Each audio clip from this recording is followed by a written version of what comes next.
Hey there, how's it going, everybody? It's Monday. Happy Monday. It's a beautiful, beautiful day in our nation's capital.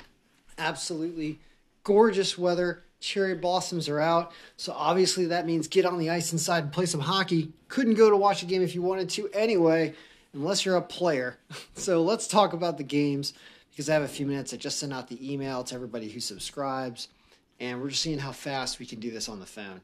So I haven't looked at any of the games yet. I just updated all the data. We had a great day yesterday. Went 5-1. The four mentioned in the video won. I hit, I think, a 4.6 to 1 shot round robin, or 3.6 to 1, or something like that. At least 3.6 to 1.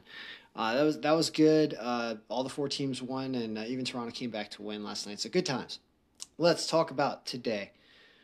Well, let's see here. So Philadelphia and Boston. Carter Hart's unconfirmed. Daniel Vladar has a very low goalie strength rating on Boston. Look at all those goals. At 6.9 projected goals in this game. Two teams that aren't playing all that well. The line on Philadelphia is actually kind of good given how chunky Boston. Like, Boston is obviously not, just barely playing under 500 hockey, it seems like. And Philadelphia not so good either. But there might be some goals in that game based on the goaltenders and the projected score. So that's interesting. Ottawa and Winnipeg. Let's see here. Winnipeg very heavily favored, but Vegas is taking that into account. So looks like you don't start taking teams minus a couple goals. It becomes a rough night watching the game. It's a tough game to bet there, is what I read. Edmonton and Montreal. So here's something where the algorithm is not giving Montreal enough credit and thinks Edmonton wins this game with Mike Smith. I agree with this a lot. I think Montreal is an iffy team. Didn't they just blow a game to Ottawa the other night? Look at them. Look at Montreal still struggling to play 500 hockey. I think that means that they're actually a little over 500 in the last 15 days with that 50%, because I think it's including today's game as a loss yet before it's calculated. So consider them playing better. They are playing better than Edmonton right now, but they're not that good of a team anyway. Edmonton, for some reason, has dropped off a little bit. Why is that? I want to answer to the question. Before I make a bet on Edmonton with that underdog line, I want to know why they haven't been winning as many games over the last 15 days. I don't know the answer to that.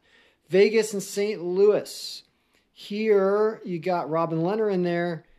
St. Louis, look at Billy Husso playing instead of Big T. St. Louis not won any games in the last 15 days. Oh my goodness, look at those. Look at that redness. That is bad.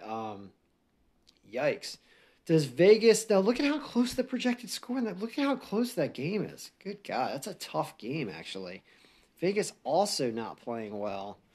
It's a tough read there. Like, St. Louis eventually going to win a game. Vegas, look at Vegas having dropped, winning half of their games over the last month, but then dropping to 38% of their games in the last 15 days. Why is that? I know they had a rough run against Colorado or somebody. Who'd they play? I can't really play somebody that they were losing to. Minnesota. Minnesota kind of had their way with them recently. That's what happened. Anyway, Colorado and Minnesota. Speaking of the Devils, we're not speaking of the Devils. They're not playing tonight. We're speaking of Colorado and Minnesota.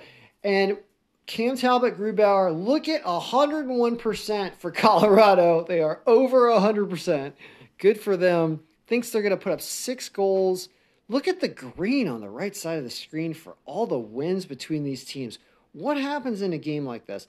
With Cam Talbot, who's upped his rating in the last month, I was talking trash about Cam Talbot. He actually looks like he's playing better because Minnesota's playing better.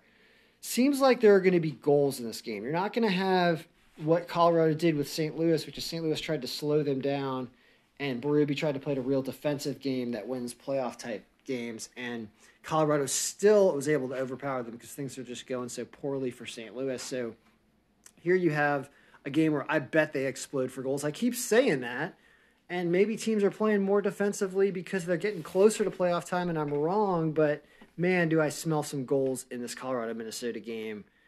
But that's just me. All right, Toronto and Calgary.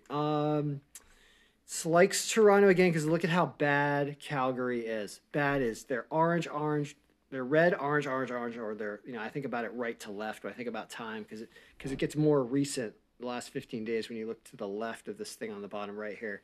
So they've just been getting worse, and at least Toronto's been getting better. And Austin Matthews been putting up points. So that minus 155 is a pretty good line there.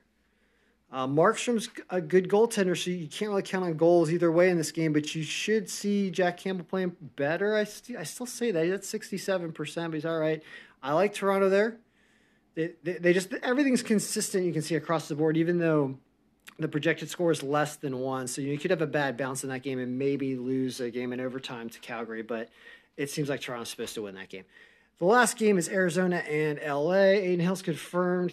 Probably Cal Peterson tonight. Look at the redness and the power percentage, 37-35. Terrible. Terrible teams right here.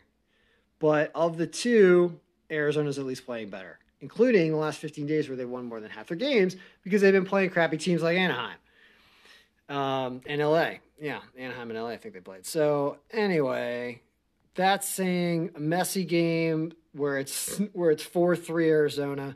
So probably an over, and probably Arizona because they're at plus 114, so it's actually a good line. They are supposed to win across the board just barely, but they are. So to catch them at a plus 114 is a pretty good line. All right, guys, that was the hockey update. There do seem to be some things to bet in there. If there's one pick of the day, what is it? What is it? It's got to be a winner. I'm not going to do over-under nonsense. It's got to be a winner. Well, I really want it to be the over in this Colorado-Minnesota game, actually. But nope, not going to do it. Toronto over Calgary here at minus 155 is pretty reasonable as a money line pick. And the strength of Toronto makes a lot of sense. Although the goaltending matchup could potentially favor Calgary, which could make it a close game. Tough, always tough making one pick.